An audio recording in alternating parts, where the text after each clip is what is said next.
नमस्कार, मैं रचना शर्मा। चढ़ती कला टाइम टीवी देख रहे सभी दर्शकों का स्वागत करती हूं। आप देख रहे हैं उत्तर प्रदेश के समाचार।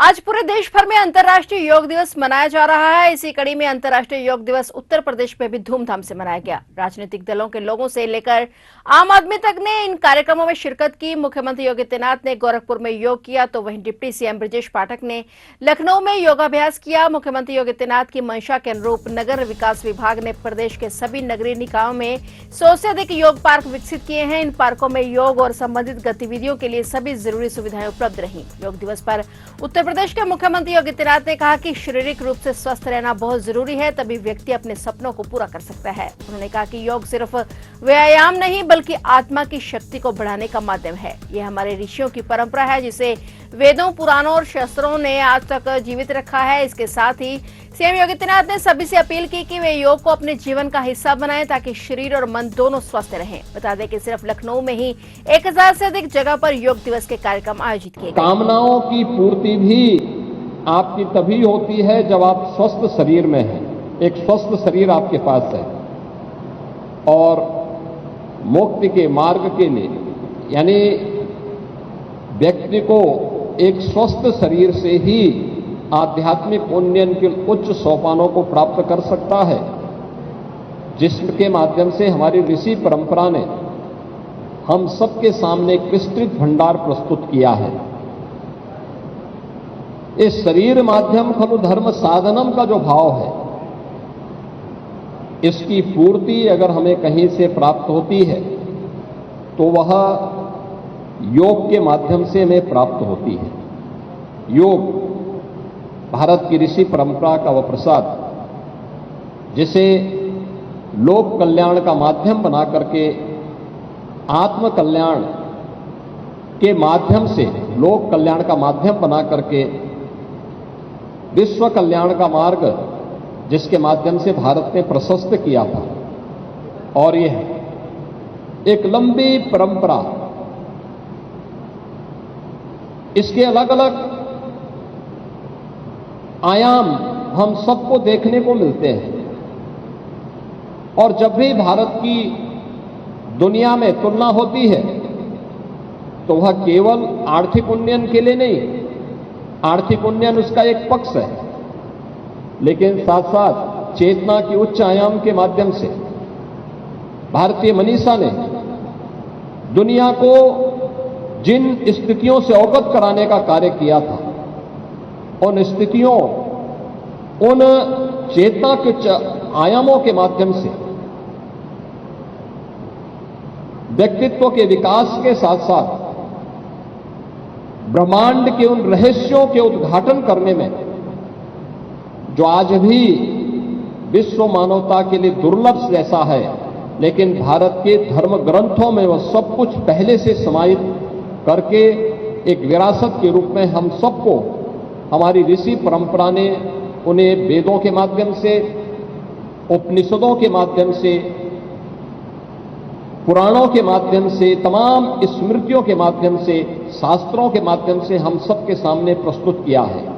मुख्यमंत्री योगी आदित्यनाथ ने रोड इंफ्रास्ट्रक्चर का उत्कृष्ट उपहार देने के सिलसिले को जारी रखते हुए 7,283 करोड़ 28 लाख रुपए से अधिक की लागत से बने 91.35 किलोमीटर लंबे गोरखपुर लिंक एक्सप्रेसवे के लोकार्पण के अवसर पर भगवानपुर टोल प्लाजा पर आयोजित जनसभा को संबोधित किया। इस दौरान सीएम योगी आदित्यनाथ ने समाजवादी पार्टी के शासनकाल में हुई भर्तियों को लेकर अखिलेश यादव पर जमकर हमला बोला। उन्होंने कहा कि 2017 के बाद का उत्तर प्रदेश माफिया मुक्त, गुंडा मुक्त और दंगा मुक्त राज्य बन चुका है। उन्होंने आरोप लगाते हुए कहा कि चाचा भतीजा ईमानदारी से प्रदेश में कोई भी भर्ती नहीं होने देते थे। मुख्यमंत्री ने कहा कि दुनिया के विकसित देशों का विकास उनके बेहतरीन इंफ्रास्ट्रक्चर की ही देन है। 2017 के बाद उत्तर प्रदेश में इंफ्रास्ट्रक्चर पर ध्यान दिया गया। उसका परिणाम है कि यूपी अब बीमारू राज्य की बदनामी से उभरकर इमर्जिंग स्टेट के रूप में पहचाना जा रहा है। देश की अर्थव्यवस्था का ग्रोथ इंजन बनकर अग्रणी अर्थव्यवस्था का रूप स्थापित कर रहा है। और मुख्यमंत्री योगी आदित्यनाथ ने कहा कि आज उत्तर प्रदेश रोड, रेल और एयर कनेक्टिविटी में नंबर 1 पर है। यूपी एक्सप्रेसवे के मामले में तो नंबर 1 है ही, सबसे लंबा रेल नेटवर्क भी यही है।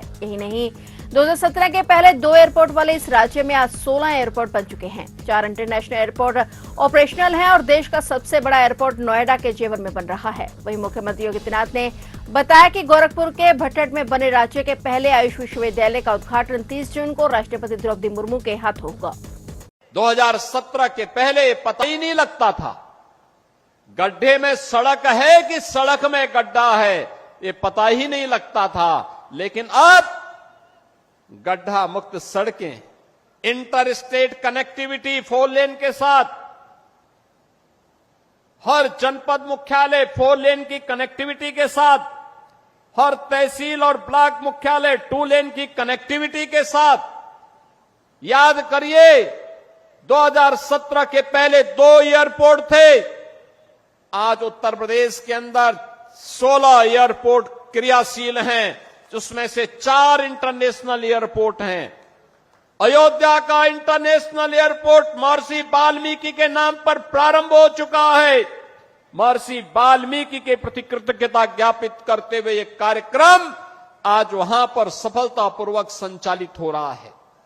बहनों और भाइयों, विकास की इस रफ्तार को आगे बढ़ाने के लिए हमारे पूर्वी उत्तर प्रदेश के नौजवानों को, हमारे उत्तर प्रदेश के नौजवानों को नौकरी और रोजगार के लिए देश और दुनिया के अंदर न जाना पड़े, बल्कि दुनिया रोजगार मांगने के लिए उनके पास आए, इसके लिए औद्योगिक क्लस्टर इन एक्सप्रेस वे के किनारे ही विकसित किए जा रहे हैं। इन्हीं के किनारे विकसित किए जा रहे हैं। उद्योग यहीं लगेंगे, यहीं पे इसका लाभ मिलेगा। पहचान का मोहताज नहीं होना पड़ेगा। हमारे यहां के नौजवानों को उसी के गांव और उसी के क्षेत्र में नौकरी भी मिलेगी, रोजगार भी मिलेगा और आने वाली पीढ़ी को खुशहाल बनाने में और प्रधानमंत्री मोदी जी के संकल्प के अनुसार विकसित भारत के सपने को साकार करने का जो लक्ष्य उन्होंने हमें दिया है, उस लक्ष्य को प्राप्त करने में उत्तर प्रदेश अपनी भूमिका का निर्वहन करेगा।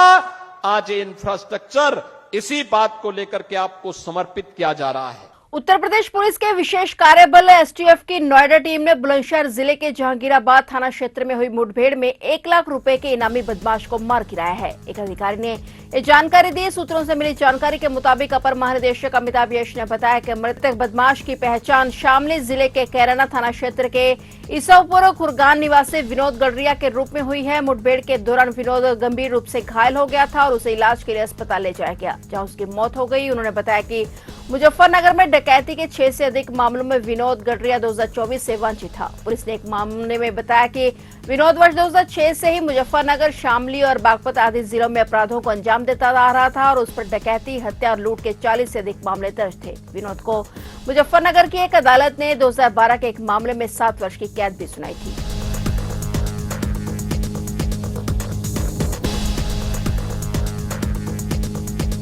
ये यूपीएसटीएफ की नोएडा यूनिट की बदमाशों से थाना जहांगीराबाद क्षेत्र में मुठभेड़ हुई है। सूचना ये थी कि ये बदमाश किसी बड़ी घटना को अंजाम देने के लिए यहाँ आए हुए हैं।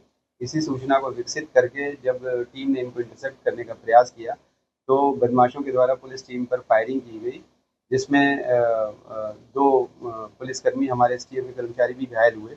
और जब टीम ने इसमें आत्मरक्षार्थ फायरिंग की तो उसमें एक बदमाश को गोली लगी, जिसको उपचार हेतु अस्पताल ले जाया गया, जहां पर उसकी मृत्यु हो गई। उसकी पहचान विनोद गडरिया के रूप में हुई है और उस पर मुजफ्फरनगर से 1 लाख रुपए का रिवार्ड है। वहाँ कई डकैतियों में वांछित चल रहा था और इस पे करीब 40 मुकदमे 2006 से लेकर अब तक पंजीकृत हैं।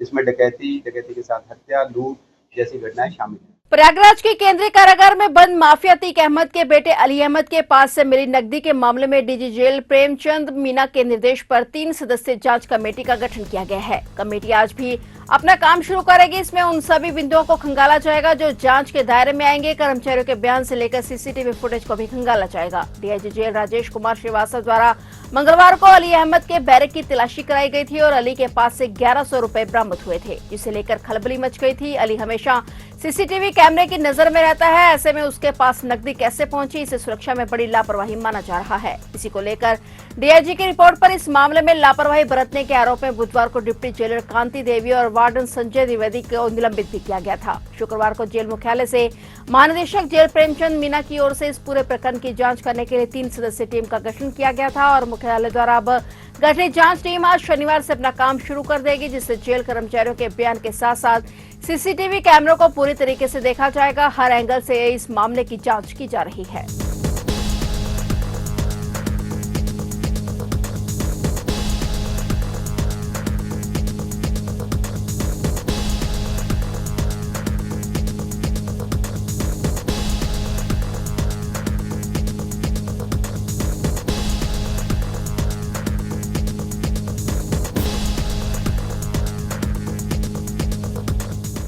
उत्तर प्रदेश के गाजियाबाद में चर्चित रवि शर्मा हत्याकांड में फरार चल रहे 25,000 के इनामी बदमाश को पुलिस ने मुठभेड़ में गिरफ्तार कर लिया है। मुठभेड़ के दौरान अभियुक्त के दोनों पैरों में गोली लगी और उसे गिरफ्तार कर लिया गया। फिलहाल घायल अवस्था में अभियुक्त को अस्पताल में भर्ती कराया गया है। पुलिस ने उसके कब्जे से एक 32 बोर की पिस्टल, 2 खोखा कारतूस, 3 जिंदा कारतूस और एक चोरी की बाइक भी बरामद की है। इस पूरे मामले का खुलासा करते हुए डीसीपी देहात सुरेंद्रनाथ तिवारी ने बताया कि मुरादनगर थाना क्षेत्र में रावड़ी रोड पर गश्त के दौरान एक बाइक सवार संदिग्ध युवक पुलिस को देखकर खिमावती खुराना लिंक रोड की ओर मुड़ गया और पुलिस ने पीछा कर उसे रोकने का प्रयास किया, लेकिन उसके भागने की कोशिश की और इस दौरान बाइक फिसल गई और जब पुलिस ने उसे पकड़ने का प्रयास किया तो उसने पुलिस टीम पर जान से मारने की नीयत से फायरिंग कर दी। उन्होंने बताया कि मुठभेड़ के दौरान अभियुक्त के दोनों पैरों में गोली लगी, जिसके बाद उसे गिरफ्तार कर इलाज के लिए अस्पताल में भर्ती कराया गया है। आरोपी के खिलाफ मुरादनगर थाने में हत्या और बलात्कार के संगीन मामले दर्ज हैं। पुलिस अब आरोपी के आपराधिक नेटवर्क और अन्य वारदातों में संलिप्तता की जांच कर रही है। 25 को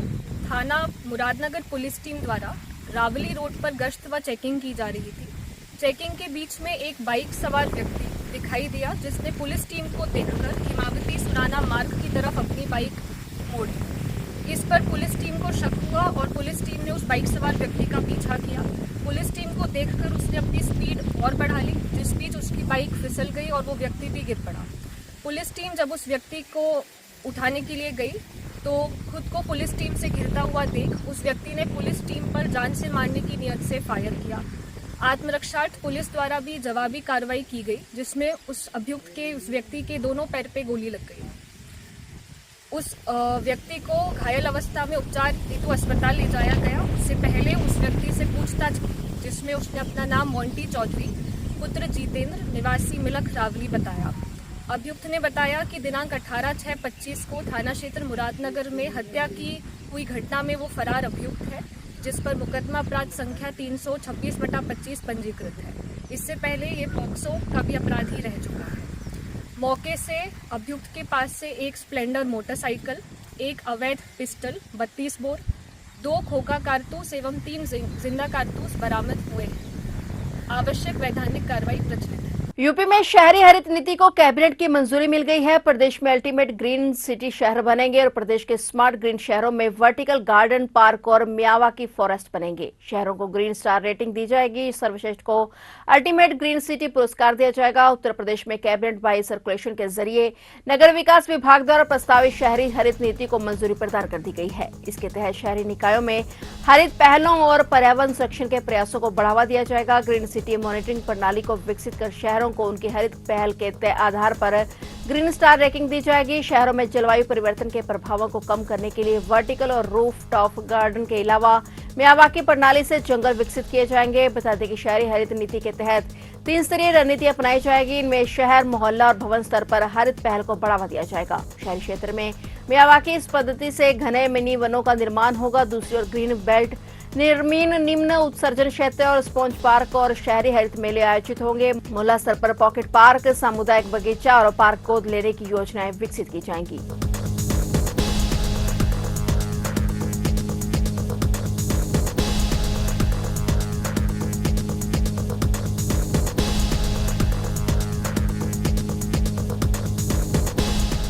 उत्तर प्रदेश में मानसूनी बारिश ने रफ्तार पकड़ ली है। दक्षिण हिस्से से शुरू होकर मानसून का प्रभाव शुक्रवार तक तराई, मध्य और पश्चिमी इलाकों में भी दिखाई दिया। बृहस्पतिवार और शुक्रवार के दौरान प्रदेश के ज्यादातर हिस्सों में मध्यम से अच्छी बारिश हुई। प्रयागराज, मिर्जापुर, अमेठी, उन्नाव आदि में बदल कर बादल जमकर बरसे और राजधानी लखनऊ में भी मध्यम बारिश हुई। वहीं मौसम विभाग ने आज शनिवार के लिए प्रदेश के 11 जिलों में भारी से अत्यधिक भारी बारिश का और 18 जिलों में बिजली गिरने का ऑरेंज अलर्ट जारी किया है। साथ ही 17 अन्य जिलों में भारी बारिश का येलो अलर्ट है। बारिश के दौरान इन इलाकों में तेज झोंकेदार हवाएं चलने के आसार हैं। मानसून ने कुछ उत्तरी पश्चिमी कुछ जिलों में और एनसीआर को छोड़कर पूरे प्रदेश को कवर कर लिया है। अगले 2 दिनों में दक्षिण पश्चिम मानसून के प्रदेश के बाकी हिस्सों में पहुंचने के संकेत हैं और आज शनिवार को दक्षिणी हिस्सों विंध्य क्षेत्र के साथ बुंदेलखंड में भी अच्छी बारिश की उम्मीद है। शनिवार को बारिश के क्षेत्रफल और तीव्रता में और बढ़ोतरी होगी। वहीं आज 18 जिलों में वज्रपात का ऑरेंज अलर्ट जारी किया गया है।